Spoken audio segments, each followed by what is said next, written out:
Hello, you're watching West Bloomfield 911. I'm Officer Rick, and on behalf of Chief Mike Patton and my brothers and sisters in the West Bloomfield Police Department, we welcome you to another show. And to my right, as always, my right-hand man, Officer David McNealy. Hey. How are you, Dave? Good afternoon. Good. Glad to see you. Nice to see you. Today, I think we're going to call you Tom. Okay, How's fine. Tom? Tom sounds great. Officer Tom McNealy. Right. Dave, we're glad to have you here. Thanks. And to my left, we have a very special guest. And I hope you will all welcome, because I think you're going to find her story very captivating, very interesting. Angela Spino. She is the regional champion for the Alliance of Coalitions for Healthy Communities and Oakland County fan. Angela, welcome to the show. Thank you. We're so glad you're here. Now, Angela, we'll be right back to talk about your story, because I think it's very compelling. I got to see you at Henry Ford West Bloomfield Hospital, and when I did, I said, I've got to have that lovely young lady on the show, because I think you're an inspiration. Thank you. Folks, if you will look on your screen, you're going to see one of the individuals in our department that we're going to highlight in the corner spotlight, and we're going to hear the voice of David McNealy telling her story. Guys, take a look up at your screen. You're going to see Maura Callahan, and she's one of our dispatchers. She's out of our Communications Bureau, and she's been with us. Give her a warm welcome. She's been with us for approximately 3 months. She doesn't have any previous law enforcement experience, so this is her first police department that she's been with. And so we asked her what are her favorite foods, and I bet a lot of us would agree is macaroni and cheese. Good choice. We like that. Her favorite book is A Walk to Remember by Nicholas Sparks, and that was released in October of '99, and it's a love story. You like love stories, don't you? It depends who they're loving in the story. Her favorite movie, we're going to go back to A Walk to Remember, and it was released in 2002, and that's by Mandy Moore and Shane West, and that's a drama and a romance. Her favorite music, your favorite music, country western. Okay. Yeah, he doesn't like country western, folks, and pop. Okay. Some of her accomplishments are fishing and something she's very proud of, which is very cool. She received her associate's degree from Macomb Community College, and she paid her own way through dispatching school, so that's pretty cool, and congratulations for that. Mm-hmm. We're going to go to her favorite quote, and that was, I always looking outside myself for strength and confidence, but it came from within. And that was by Anne Freed, the daughter of Sigmund. So welcome to Maura, and we're going to turn off the spotlight. Maura, we hope to see you back at the barn. Thank you for all you do, because dispatching is an unheralded position, and we thank you for taking it on. Folks, if you would, kind of pay attention if you have little children. We're going to talk about some sleep guidelines for the infants. And things have changed since my children were little dinky things.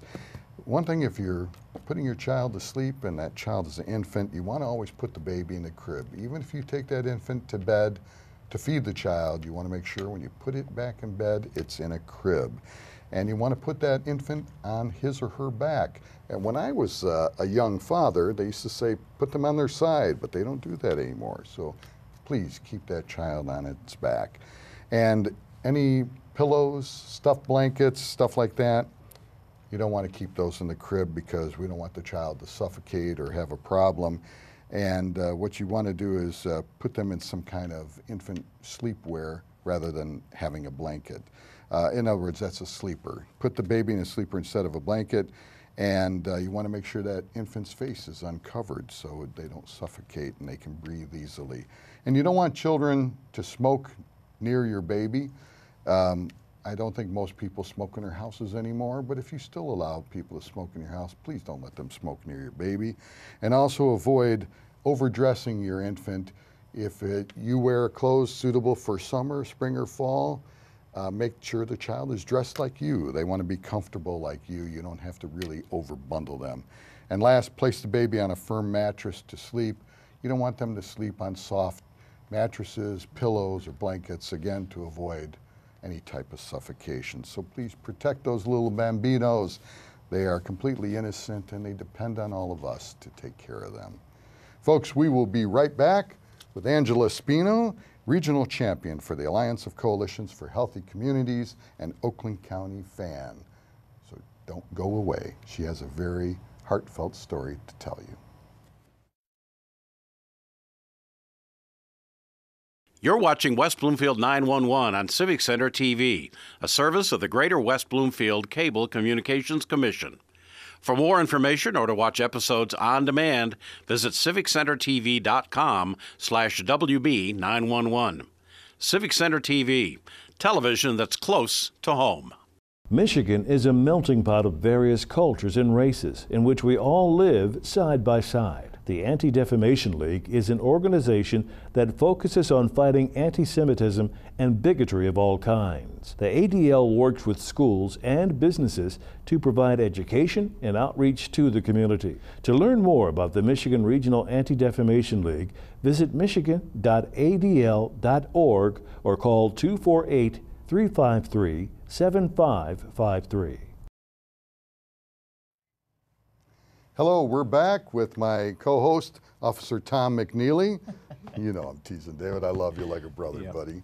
And our very special guest, Angela Spino. Angela, how are you today? I'm doing great. Thanks for having me. Well, we are so glad you're here. I just want to let the people know I got to see you speak at a symposium on addiction at Henry Ford West Bloomfield Hospital. Your story was very compelling, very heartfelt, and I think you offer something to be an inspiration to people that are struggling with addiction. Why don't you talk a little bit about, I guess, how you fell into that vicious cycle of addiction, because it wasn't like you were raised in a bad area, like a lot of people might think certain ethnic groups, certain economic groups can suffer addiction, but that's something, it hits everybody. Sure, absolutely. I grew up in a suburban area. I didn't want or need for anything. I grew up in a family that loved me very much. However, addiction ran in my genes. My mom is a person in recovery from alcoholism. She was a teacher. My dad is an engineer. You know, I think people get this idea of, you know, people who are addicted to either drugs or alcohol being that person who lives under a bridge, right? Right. And, you know, a lot of times when I tell my stories, kids look at me and they see a face that looks just like theirs, you know, and it shocks them because they have this idea of, it can't happen to me. Right. You know, and the way that it happened to me is, you know, I grew up in this family where success is kind of measured by, you know, academic success. And I'm really kind of gifted in the area of, I'm really caring for people and really artistically capable, but I'm not necessarily gifted in the area of like math or science. I really struggle with those things. I'm going to school right now, still struggling with those things. But, you know, that didn't really breed a lot of self-esteem growing up in, you know, an alcoholic home when we're kind of battling those. My identity is I'm kind of lazy or stupid, and I started at a really early age seeking that love and admiration outside of the home. You know, maybe from some boys or So some. you think that pressure kind of steered you that direction? Absolutely, that tied with the genes for alcoholism from the very beginning. And I think I kind of fell looking for that love and admiration outside the home.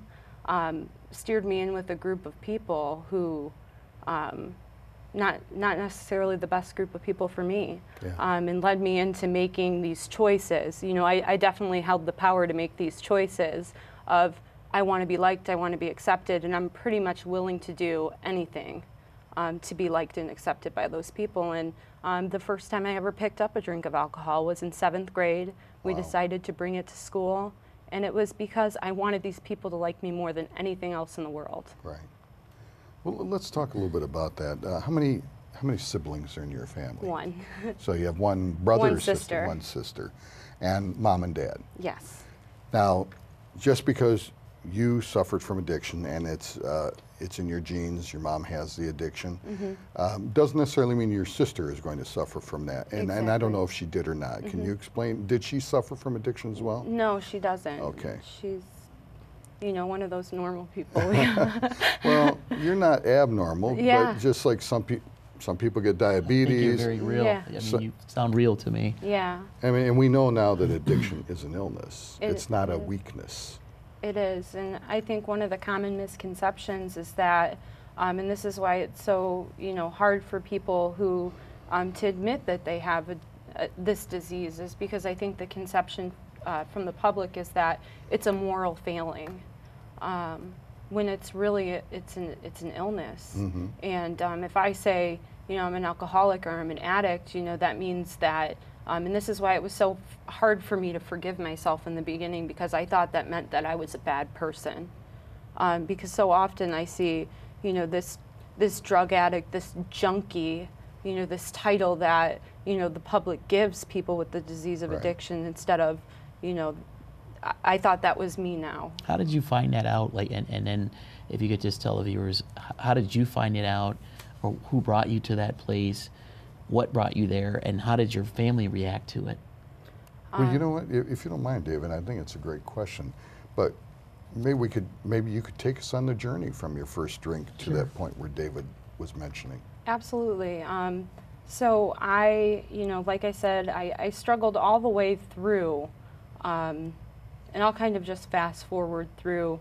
I was, I struggled academically all throughout middle school, high school, but there were some things that I really did have some passions for, some things that maybe middle schoolers, high schoolers can relate to. I was a cheerleader, I sung in the choir.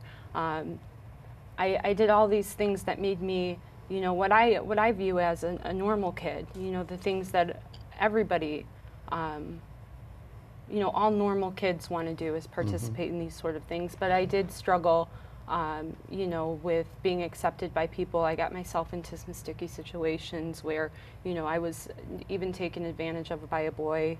And, the way I was kind of able to cope with those types of situations was relating back to how I was able to numb myself with those drugs and alcohol. And, then kind of fast forwarding a little bit, all my friends were going off to state, Western, these college experiences, and here I was barely able to pass high school. And not that there's anything wrong with community college, but I saw myself in this light where, I wasn't good enough yet Your peers were going off, and you weren't going off to a four-year university. Absolutely. And, I eventually was able to, at this point, pull back using. I still felt like I had a little bit of control over this disease at this point, and I got myself into a job where the culture was, it was a Fortune 500 company. I was selling mortgages, and it's this addictive thinking, though. This disease, it's so cunning, baffling, powerful. I always put myself into situations where I was seeking outside approval. If only I could get this guy to like me enough, then I'd be worthy.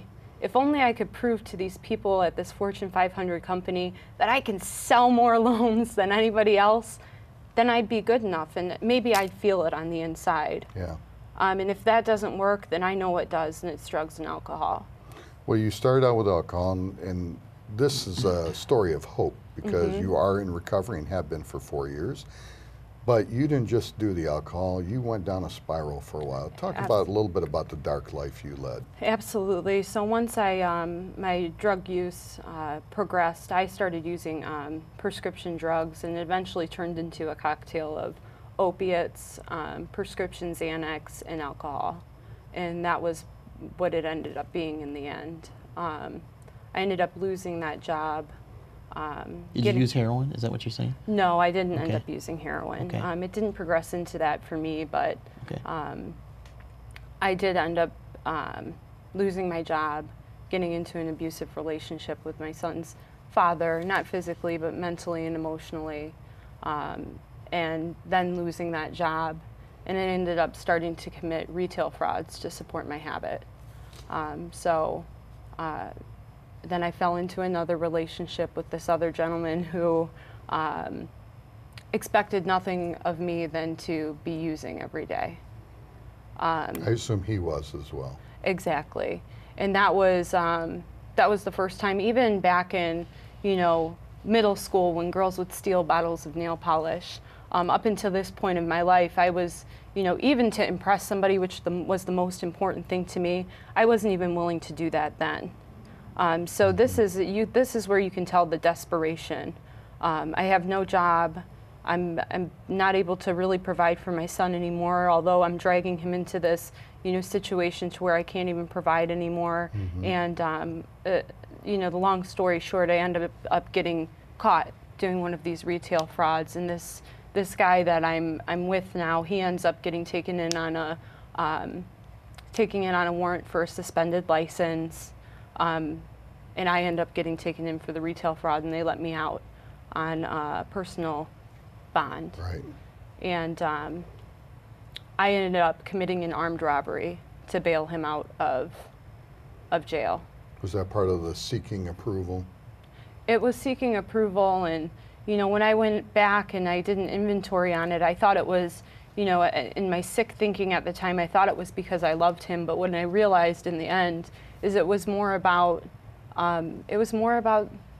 using. It was more about drugs, and it was about, it had something to do with that. But I think it was more about, being scared to not be able to provide for myself enough to not get sick. In the end. When I saw you at Henry Ford and you talked about the armed robbery and that you ended up serving some time, but where a lot of people might think prison is a bad thing, and I'm not saying that's what we want to strive for, but prison in a sense helped you, and it did. Talk about that a little bit. Sure. So this is the first time that I've ever been in jail, and I ended up getting a sentencing judge who, I didn't get drug court, but I got Judge Colleen O'Brien in Oakland County, and she is one of the drug court judges. And she gave me 21 months at the Women's Huron Valley Correctional Facility, and at the end of my stay, I ended up getting a 6-month rehabilitation there. Best thing that's ever happened to me in my entire life. Cognitive skills, AA, NA, I'm talking day and night 12-step work. Wow. And it was, I was able to finally shift this sick way of thinking and understand, how to get better. But it takes a willingness. It definitely takes a willingness and ability to forgive yourself. You got to be done. I mean, you have to be done, right? You have to be done. Definitely, you have to be done. Well, now you're making a step forward rather than a step back. Yeah. But it's not always a step forward. Are there some step backwards along the way? As you said, you have to forgive yourself, and there has to be a willingness. How did you find the ability, whether it be through outside sources, internally, the well of character within you, how did you get that ability to finally forgive yourself so that you could go forward? It took a lot of willingness to make decisions that I didn't want to make, and it took me seeing that other people had made the same mistakes and they were worth forgiving too.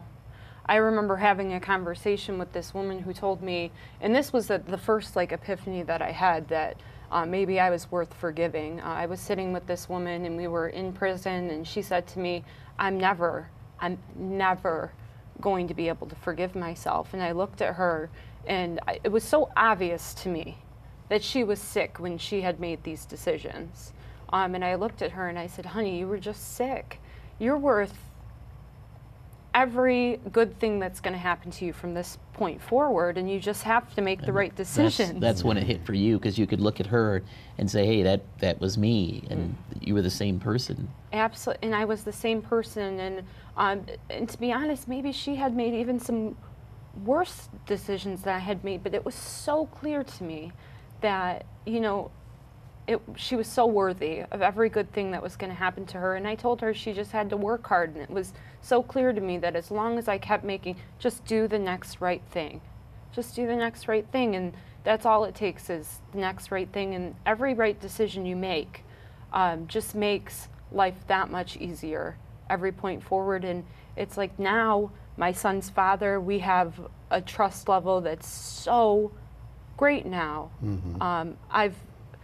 I met some not great people when I got out, and every decision I made could be impacting my sobriety today, and I just made the next right decision. ended up meeting another amazing person in recovery who I get to marry next week. Congratulations. Congratulations. And Congratulations. it's like all these amazing people that have come into my life. I have the decision whether, you know, maybe I need to push this person this way or, you know, accept help from these people. And, you know, for maybe a year after I got out, I chose to live in sober living homes. That wasn't easy for my pride. Right. Before your recovery, because I know when you go through that journey, you know, you're disconnecting from family and friends and things like that. Now that you are recovered, are you able to reconnect with family and friends? How's that working? As far as family, I'm very blessed that my family has accepted me and has supported me throughout this thing upon condition that I maintain not just sobriety but recovery, active recovery. I need to maintain 12-step meetings, therapy, healthy people in my life. But as far as friends go, I pretty much only accept, you know, it's reality that, you know, some of my people aren't in recovery, but I also choose not to have active using people in my life either. So you can't have the disease of addiction and be close to me. I can love you from afar, but you know, I can't. Unless you want me a ride to rehab, you know what I'm saying? Helping people is a big part of my program too. Did the fact that your mother is also in recovery like you, so we congratulate your mother as well, because her fight and battle was just as hard for her as yours was for you. Do you find that because both of you suffer from addiction, that you were a help and an inspiration to each other? Or did you find that it was a crutch for each other? I feel like the disease was a crutch to maybe stay sick, but now that the fact that she's in recovery is huge for my recovery. Excellent. Huge support system, and that's part of the reason that, like, this organization that I'm involved in, the ACHC, Families Against Narcotics, is such a big thing for me, because a lot of mothers go there. You know, I work more on like the education piece for the kids and things like that, but I also, I'm regional champion at their meetings, and mothers go there for support. So a huge piece of that is, like, I remind myself of those meetings, what it's like to be, for my mom, to see, you know, people in active addiction. I remember so I get to show moms that, hey, there's a flip side to this, you know, active addiction piece, and it's recovery. When you say regional champion, tell us what that is. So regional champion just means that I do a lot of support work. My job for that piece of Families Against Narcotics is just more support focused, meaning I do a lot of the clerical work and things for that. But for, as far as speaking at the schools, I do prevention work. I tell my story very, very truthfully, including prison, the armed robbery, what it feels like to fall in with the wrong crowd, down to self-esteem. Now, when you, I know you talk to a lot of groups, and do you ever, because you are a very inspiring young lady, and to a lot of people that think of addiction, they might think of some of the pictures we've seen on the internet and that, where people suffer the physical degradation that goes along with addiction. But as you said, they look at you, and here's a beautiful young woman, and you look like you're going for a PhD rather than someone that's had these demons she's had to deal with. Do you talk with people that are in the midst of their addiction as well to help them through it? Absolutely. You know, I do 12-step work. I don't identify, you know, just because of the values of the groups that I'm in, we don't identify with any particular group outside of the meetings, but I definitely work with people in the throes of the disease. It's really hard to see people in that position. Sure. it is cunning, baffling, powerful. You know, people can be doing well for, and that's what's so humbling about this disease. Somebody can be doing well for years And then fall back. And then fall back. And that's what's so important about continuing to work a program. It's not like you ever graduate from this thing. You have to keep working at it because it could trigger. Yeah, you keep it in remission, you know, and the only way you can do that is by actively working a program. I believe in multiple pathways. That's why I choose, you know, maybe this 12-step, and also working with a group like Families Against Narcotics, and maybe also mentoring this person, or doing that type of work too. Because you're never, you know, I feel like it's you know, that monkey on your back, it's never gone. It's doing push-ups in the corner. Yeah. It is. I like the way you described that. Now, you mentioned Judge O'Brien was a big supporter, a big fact in your life that helped you on the road to recovery. The other woman you'd met in prison, and your fiance. I would assume that there have been people that have come up to you after hearing your story and having spoken to you that said, you know what, Angela, until I spoke with you or until I heard your story, I didn't have any hope either. Do you find that have people come up and told you stuff like that? Have you gotten a lot of positive feedback? I have gotten a lot of positive feedback, and it means a lot to me because, you know, especially at like the middle school level, I found that a lot of people can relate to feeling like, and what I've carried with me my entire life is that, and what I've seen consistently in all the people who have the disease of addiction, it's that not enough. Yeah. That we all carry with us. It jumps from the elementary to middle school, and that's the perfect time to grab them. Absolutely, and it's like that,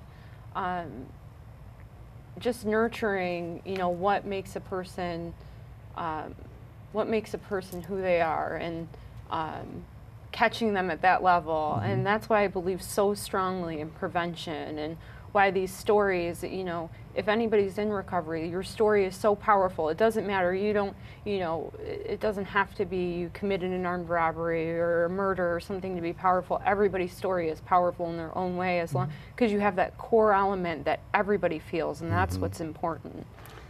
When you were in the throes of the addiction, David and I, we have a program called Teen Teaching, Educating, and Mentoring, and I think I'd mentioned it to you. One of the classes is on alcohol addiction and others on drug addiction. And when I'm talking to the kids, and they're fifth graders, when I talk about getting hooked on drugs, I try to tell them, you know, the first high will be the best high you ever have, and you will be spending more and more money to get less and less effect, and it's like chasing a ghost. Yep. Do you find that, yeah, I can say it from an intellectual standpoint, but do you find that to be true, having lived through that? Absolutely, absolutely. I suppose it depends on the type of drug that it is too. You know, it really depends on the type of drug. Well, that and it they're is making too. so many more of them now that have more and more potency. Yeah, it's unbelievable. Part of what's scary too is we talk about, one thing that I make a point to talk about with kids is marijuana. You know, for me, that was definitely a gateway drug. People are like, you know, I see all the time these postings about how marijuana isn't dangerous. It's dangerous. You know, one of the things that we constantly find, and I heard somebody talking about this the other day, the three things that I've never seen a heroin user not have done before: alcohol, cigarettes, and marijuana. Right. You know, and I'm not saying just because you do those three things means you're going to go on to use heroin. I'm just saying I've never seen, you know, a heroin addict who hasn't done those three things before. It's like climbing a ladder, the first three rungs, and then some continue on. Yeah, and, you know, a lot of people don't realize that, you know, opiates are synthetic heroin. You know, they are, you know, the same tier of drugs as heroin, you know, and people, you know, when they can't afford those anymore, do move on to that drug, and you don't know what you're getting in it. You know, now they're finding, you know, elephant tranquilizer in this. Carafentanil, And it's a very scary thing because now we're playing Russian roulette with our lives. What do you tell the kids that when they, say, go in their parents' medicine cabinet, because in their mind, it's a prescription, it's not that big of a deal, and they end up, how do you address that with them?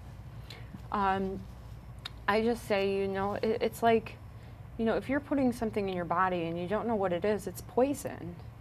Now for me, it's like, you don't know whether this pill is addictive. So, if you go and you put that in your body, it's like drinking bleach, It's, why would you put something in your body that you don't know what it is? Right.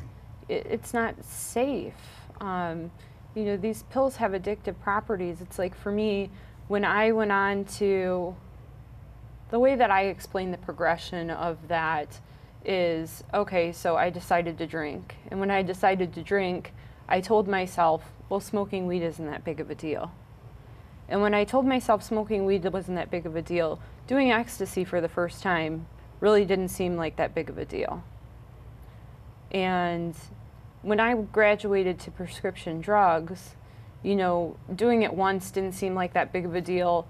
Then doing it twice a week didn't seem like that big of a deal. And then before you know it, 3 years down the line, you're stealing to support your habit. Yeah. And so quickly it gets away from me like that. And everybody thinks it can't happen to me. I thought the same thing. Right. And that's as best as you can explain it to someone, because if I look like you and I talk like you, and I was a cheerleader in high school too, you can't use the logic that it can't happen to me. I was sent that we had, and I try to tell the kids that addiction can happen to anybody, any family, any racial or ethnic group, any gender.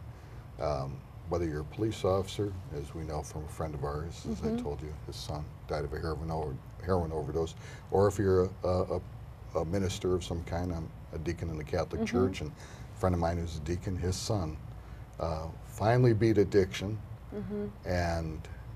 but then his body had already been destroyed, and then died as a result of the addiction, even though he was finally clean.